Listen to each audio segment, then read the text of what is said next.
बिस्मिल्लाहिर्रहमानिर्रहीम। अस्सलाम वालेकुम। मैं हूं मोहम्मद वजाहत। आप देख रहे हैं पॉलिटिकल स्टेज। नाज़रीन, आज पाकिस्तान की सियासी तारीख का एक बहुत अहम दिन था, क्योंकि आज पार्लियामेंट का मुश्तरका इजलास था और उसमें काफ़ी अहम कानून साजी जो है वो होनी थी। और यूं अगर हम कहें कि इस पार्लिमानी अरसे का, इस 5 साला दौर का सबसे अहम इजलास था, तो ये बजाय, क्योंकि इस अरसे का, इस पार्लिमानी साल का ये सबसे बड़ा इजलास था, क्योंकि इस इजलास में 28 बिल्स जो हैं वो मंजूर करवाने थे। हुकूमत ने 28 बिल्स को मंजूर करवाने का एजेंडा था, और उसमें सबसे जो बहस ज़्यादा होती रही पिछले साल डेढ़ के अरसे में, जो EVM है, इलेक्ट्रॉनिक वोटिंग मशीन, जो मौजूदा गवर्नमेंट चाहती है कि आवाम को इलेक्ट्रॉनिक वोटिंग मशीन के ज़रिए वोट का हक दिया जाए, वो इसमें शामिल थी। उसके बाद ओवरसीज़ पाकिस्तानियों को, बैरून मुल्क जो पाकिस्तानी हैं, उनको वोट का हक देने का बिल भी इसमें मौजूद था। इसके अलावा जो आलमी अदालत इंसाफ नज़र षानी बिल 2021 है, वो भी मंजूर करवाना था।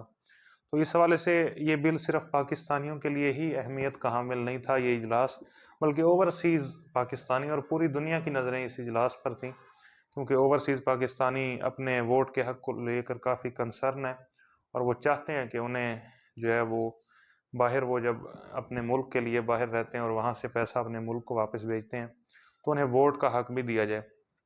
अब आते हैं इजलास की प्रोसीडिंग्स पर। आज सबसे पहले गिनती पर थोड़ी सी बात करते हैं, अक्सरियत अकलियत पर बात करते हैं। इजलास से पहले वज़ीर-ए-आज़म इमरान खान की ज़ेर सदारत हुकूमत और इत्तेहादी जमातों की पार्लिमानी कमेटी का इजलास हुआ, जिसमें अरकान जो हैं पार्लिमानी वो शरीक हुए, और हुकूमत के अरकान की जो तादाद है वो 221 थी, और जो कि नंबर शुरू से चलते आ रहे हैं और कोई कमी बेशी नहीं थी। और अपोजिशन, जो मुश्तरका अपोजिशन है, उनके जो कारकुन हैं, उनकी तादाद 213 थी, क्योंकि उनमें काफ़ी लॉस भी हुआ है। परवेज़ मलिक साहब NA 133 से वो वफात पा चुके हैं। ज़िमनी इंतखाबात अभी तक नहीं हुए, जिसकी वजह से एक सीट नून लीग की खाली है। उसके बाद जब मोशन पास करने की इजाज़त ऐवान से मांगी गई, तो गिनती करवाई गई, जिसके बाद हुकूमती जो बेंचेस हैं वहाँ पर अरकान की तादाद 221 थी, और अपोजिशन की जो गिनती थी वो 203 तक जाकर रुक गई। तो ये उनके जो फ़र्क है, ये काफ़ी ज़्यादा, 16 का फ़र्क जो है वो, अब तो 18 का फ़र्क वो जो है वो आपस में आ गया। इसके बाद बिलावल भुट्टो ने एक आईनी नुक्ता उठाया। उनके मुताबिक कि कौमी असम्बली में कुल अरकान की तादाद 342 और सेनेट में 100 है, 104 है, तो जिसके बाद टोटल तादाद 444 बनती है, और हुकूमत को अक्सरियत से बिल पास करवाने के लिए 222 अरकान की ज़रूरत होगी। ये उन्होंने नुक्ता उठाया। इसके बाद हुकूमती बेंचेस की जानिब से भी इसका जवाब आया, क्योंकि वो भी भरपूर तैयारी करके आए हुए थे। बाबर आवान साहब ने इसका जवाब दिया, और उन्होंने कहा कि मौजूदा दिन में, क्योंकि मुश्तरका इजलास और कौमी असम्बली के इजलास में फ़र्क होता है, कवानीन में भी फ़र्क है, उन्होंने बावर करवाया ऐवान को कि मौजूदा दिन में जो लोग होंगे, यानी अगर 100 लोग मौजूद होंगे, तो उसमें अगर एक नंबर भी अक्सरियत का होगा, यानी 51 लोग भी होंगे, तो जो बिल है वो सादा अक्सरियत से पास हो सकता है। शहबाज शरीफ साहब आज बहुत अपोजिशन लीडर्स ने जज्बाती नजर आए। सबसे पहले तो उन्होंने अजीब मंतक दी। उन्होंने कहा कि आप मुश्तरका इजलास ही मुअख्खर कर दें। उसके बाद उन्होंने EVM को शैतानी मशीन करार दिया, और कहा कि आइए बैठ कर तजावीज़ देते हैं और इसके बाद इस पर अमल करते हैं। नाज़रीन, ये वो सियासत है जो कि इन्होंने खेली, क्योंकि साल डेढ़ के अरसे से हुकूमत इन्हें बार बार मुशावरत की दावत दे चुकी थी।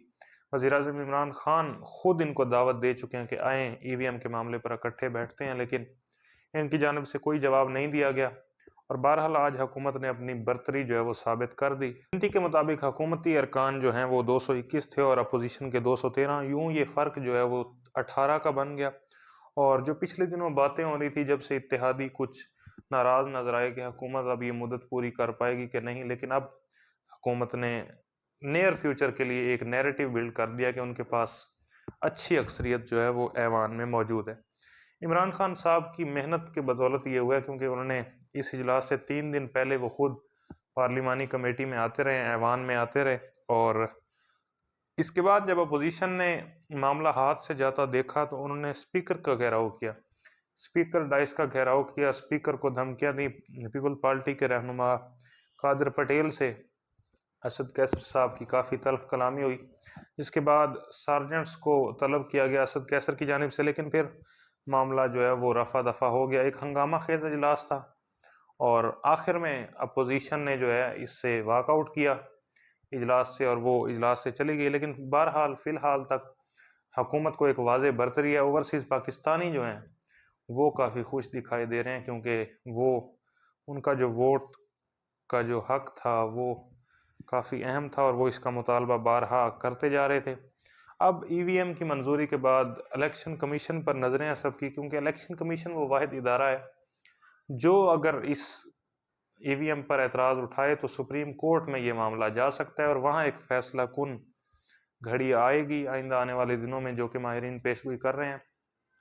لیکن اگر آئندہ انتخابات ای وی ایم سے ہوتے ہیں تو ایک کمپلیٹ جو ہے چینج انوائرمنٹ آپ کو الیکشن میں نظر آئے گا، کیونکہ اس میں کافی زیادہ جو ہے تبدیلیاں ہیں۔ وہ مشین، جب مشین سے الیکشن کنڈکٹ کروائے جائیں گے تو وہ ٹھپے اور وہ جو دھاندلی والا سسٹم ہے وہ ختم ہو جائے گا۔